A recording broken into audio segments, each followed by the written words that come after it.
ಟಿ.ನರಸೀಪುರದಲ್ಲಿ KSIC ಘಟಕದಲ್ಲಿ ಕ್ರೀಡಾಂಗಣ ನಿರ್ಮಾಣಕ್ಕೆ ಮುಂದಾಗಿರುವುದನ್ನು ವಿರೋಧಿಸಿ ಕಾರ್ಖಾನೆಯ ಸಿಬ್ಬಂದಿ ಮತ್ತು ಕಾರ್ಮಿಕರು ಪ್ರತಿಭಟನೆ ನಡೆಸಿದ್ದಾರೆ. ಸೋಮವಾರದಂದು ಕಾರ್ಖಾನೆ ಆವರಣದಲ್ಲಿ ಜಮಾಯಿಸಿದ ನೂರಾರು ಕಾರ್ಮಿಕರು ರಾಜ್ಯ ಸರ್ಕಾರದ ನಿರ್ಧಾರದ ವಿರುದ್ಧ ಘೋಷಣೆಗಳನ್ನ ಕೂಗಿದ್ದಾರೆ. ಕೆಎಸ್ಐಸಿ ಕಾರ್ಖಾನೆಯು ತನ್ನದೇ ಆದ ಐತಿಹಾಸಿಕ ಹಿನ್ನೆಲೆ ಹೊಂದಿದೆ ಮತ್ತು ಅಂತಾರಾಷ್ಟ್ರೀಯ ಮಟ್ಟದಲ್ಲಿ ಖ್ಯಾತಿ ಪಡೆದಿದೆ ಎಂದು ಪ್ರತಿಭಟನಾಕಾರರು ತಿಳಿಸಿದ್ದಾರೆ. ಪ್ರಸ್ತುತ ಇಲ್ಲಿ 300ಕ್ಕೂ ಹೆಚ್ಚು ಕಾರ್ಮಿಕರು ಕೆಲಸ ನಿರ್ವಹಿಸುತ್ತಿದ್ದು ಅವರ ಕುಟುಂಬ ನಿರ್ವಹಣೆಗೆ ಇದು ಆಧಾರವಾಗಿದೆ. ಕಾರ್ಖಾನೆಯಲ್ಲಿ ಇನ್ನು 2 ಬ್ಯಾರೆಲ್ಗಳನ್ನು ಸ್ಥಾಪಿಸಿದರೆ ಸುಮಾರು 50ಕ್ಕೂ ಹೆಚ್ಚು ಜನರಿಗೆ ಉದ್ಯೋಗಾವಕಾಶಗಳು ದೊರೆಯಲಿವೆ ಎಂದು ಪ್ರತಿಭಟನೆಯಲ್ಲಿ ಭಾಗವಹಿಸಿದ್ದ ಕಾರ್ಮಿಕ ಮುಖಂಡರು ತಿಳಿಸಿದ್ದಾರೆ. ಕಾರ್ಖಾನೆಗೆ ಕಾವೇರಿ ನದಿಯಿಂದ ನೀರು ಸರಬರಾಜಾಗುತ್ತಿದೆ ಮತ್ತು ಕ್ರೀಡಾಂಗಣ ನಿರ್ಮಾಣದಿಂದ ನೀರಿನ ಅಭಾವ ಉಂಟಾಗುವ ಸಾಧ್ಯತೆ ಇದೆ ಎಂದು ಕಾರ್ಮಿಕರು ಆತಂಕ ವ್ಯಕ್ತಪಡಿಸಿದ್ದಾರೆ.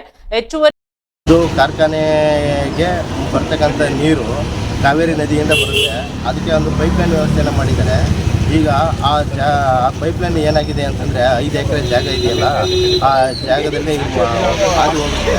ಆ ಒಂದು ಸಂದರ್ಭದಲ್ಲಿ ಏನಾಗುತ್ತೆ ಅಂದರೆ ಮುಂದೆ ಏನಾದರೂ ನೀರಿನ ವ್ಯವಸ್ಥೆ ಏನಾದರೂ ತೊಂದರೆಗಳಾದಂಥ ಸಂದರ್ಭದಲ್ಲಿ ಇವರು ಕ್ರೀಡಾಂಗಣ ನಿರ್ಮಿಸಿಬಿಟ್ರೆ ಮುಂದಿನ ದಿನಗಳಲ್ಲಿ ಅದನ್ನು ರಿಪೇರಿ ಮಾಡೋಕ್ಕೂ ಸಾಧ್ಯವಾದಂಥ ಪರಿಸ್ಥಿತಿ ಬಂದುಬಿಡುತ್ತೆ. ಅದು ಅಲ್ಲದೆ ಈಗ ಏನಾಗ್ತಿದೆ ಅಂತಂದರೆ 2 ಏನಿದೆ ಅಂದರೆ ಕೋಲ್ ಇದೆ. ಆ ಕೋಲನ್ನು ನಾವು ಸ್ಟೋರೇಜ್ ಮಾಡ್ಕೊಳ್ಳೋದಕ್ಕೆ ಮತ್ತು ಸಿಂಡರೇಷನ್ ಹಾಕೊಳ್ಳೋದಕ್ಕೆ ಸರಿಯಾದ ಒಂದು ಜಾಗ ಇಲ್ಲ. ಅದಕ್ಕೋಸ್ಕರ ನಾವೇನು ಮಾಡ್ತಾಯಿದ್ದೀವಿ, ಆ ಜಾಗನಲ್ಲಿ ಬಳಕೆ ಮಾಡ್ಕೊಂಡಿದ್ದೀವಿ. ಅದು ಅಲ್ಲದೆ ETP ಪ್ಲ್ಯಾಂಟನ್ನು ಮಾಡುವಂಥ ಯೋಜನೆ ಕೈಗೊಂಡಿದ್ದಾರೆ. ಆ ETP ಪ್ಲ್ಯಾಂಟ್ ಮಾಡೋದಕ್ಕೆ ಸುಮಾರು ಜಾಗಗಳು ಬೇಕಾಗುತ್ತೆ. ಅದಕ್ಕೂ ಜಾಗದ ವ್ಯವಸ್ಥೆ ಬೇಕು. ಅದಲ್ಲದೆ ಈಗ 2 ಮಿಷಿನ್ ಬರ್ತಾ ಇದೆ. ಆ 2 ಮಿಷಿನ್ಗೆ ಹೆಚ್ಚು ಕಡಿಮೆ ಅಂದರೆ 40-45 ಜನ ಕಾರ್ಮಿಕರನ್ನು ಬೇಕಾಗ್ತಾರೆ, ಕಾರ್ಮಿಕರನ್ನು ತಗೋತಾರೆ. ಆ ಕಾರ್ಮಿಕರು ತಗೊಂಡ್ರೆ ಹೆಚ್ಚು ಕಡಿಮೆ ಒಂದು 205 ಜನ ಆದರೆ ಅದಕ್ಕೊಂದು ಕ್ಯಾಂಟೀನ್ ಫೆಸಿಲಿಟಿ ಬೇಕು. ಆ ಕ್ಯಾಂಟೀನ್ ಫೆಸಿಲಿಟಿಗೆ ಜಾಗ ಬೇಕು. ಯಾಕಂತಂದರೆ ಇಲ್ಲಿ ಬರ್ತಕ್ಕಂಥ ಎಲ್ಲ ಪಾಪ 7:15ಗೆ ಬರ್ತಾರೆ. 7:15 ಬಂದಾಗ ಅವ್ರಿಗೆ ತಿಂಡಿ ವ್ಯವಸ್ಥೆ ಮತ್ತು ಊಟದ ವ್ಯವಸ್ಥೆ ಪಾಪ ಮಾಡಿರಲ್ಲ. ಒಂದು ಕ್ಯಾಂಟೀನ್ ಏನಾದ್ರು ವ್ಯವಸ್ಥೆ ಆಗುತ್ತೆ ಮುಂದಿನ ದಿನಗಳಲ್ಲಿ ಅನ್ನೋ ಒಂದು ಆಶಾಭಾವನೆಯನ್ನು ಹೊಂದಿದ್ದಾರೆ. ಅದಕ್ಕೂ ಒಂದು ಜಾಗ ಬೇಕಾಗಿದೆ. ಇಲ್ಲಿ ಯಾವುದೇ ಥರ ಒಂದು ತಾಂತ್ರಿಕವಾಗಿ ಇರತಕ್ಕಂಥ ಸಮಸ್ಯೆಗಳನ್ನು ಯಾರು ಇದನ್ನು ಪರಿಗಣಿಸಿದೆ, ಇಲ್ಲಿ ಒಂದು ಜಾಗ ಇದೆ, ಇಲ್ಲಿ ಮಾಡ್ಬೋದು ಅನ್ನೋದನ್ನು ಒಂದು ನಿರ್ಣಯ ಕೊಂಡಿದ್ದಾರೆ. ದಯಮಾಡಿ ನಾನು ಎಲ್ಲರನ್ನೂ ಮನವಿ ಮಾಡ್ತೀನಿ. ಅದು ಅಲ್ಲದೆ ಇಲ್ಲಿ ಪ್ರತಿನಿಧಿಗಳು ಕೂಡ ಇದಕ್ಕೆ ನಮಗೆ ಸಹಕರಿಸಬೇಕು, ಸಾರ್ವಜನಿಕರು ಸಹಕರಿಸಬೇಕು. ನನ್ನ ಹೆಸರು ರಾಕೇಶ್ ಅಂತ. ಇಲ್ಲಿ ಕ್ರೀಡಾಂಗಣ ಮಾಡೋದಕ್ಕೆ ಯಾವುದೇ ಕಾರಣಕ್ಕೂ ಆಗೋದಿಲ್ಲ. ಹಾಗೂ ತಾಲೂಕು ಮಟ್ಟಕ್ಕೆ ಬೇಕಾಗಿರೋ ಕ್ರೀಡಾಂಗಣಕ್ಕೆ ಜಾಗ ಗೌರ್ಮೆಂಟನ್ನು ಯಾಕೆ ಇಲ್ಲಿ ಮಾಡಬೇಕು ಅಂತ ಇದ್ದಾರೆ ಅಂತ ಅದನ್ನು ಅರ್ಥ ಆಗ್ತಾಯಿಲ್ಲ. ಇಲ್ಲಿ ಕ್ರೀಡಾಂಗಣ ಮಾಡ್ತೀನಿ ಅಂತ ಅಂದರೆ 200 ಜನ 250 ಜನ ಬೀದಿ ಪಾಲಾಗ್ತಾರೆ. ಇಲ್ಲಿ 250 ಜನಕ್ಕೆ ಏನು ತೊಂದರೆ ಆಗುತ್ತೆ.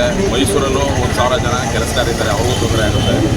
ದಯವಿಟ್ಟು ಮುಖ್ಯಮಂತ್ರಿಗಳು ಹಾಗೂ ಉಸ್ತುವಾರಿ ಸಚಿವರನ್ನು ಕೇಳೋದೇನಂತ ಅಂದರೆ ಕ್ರೀಡಾಂಗಣನ ಇಲ್ಲಿ ಮಾಡೋದನ್ನ ಕೈ ಬಿಡಬೇಕು.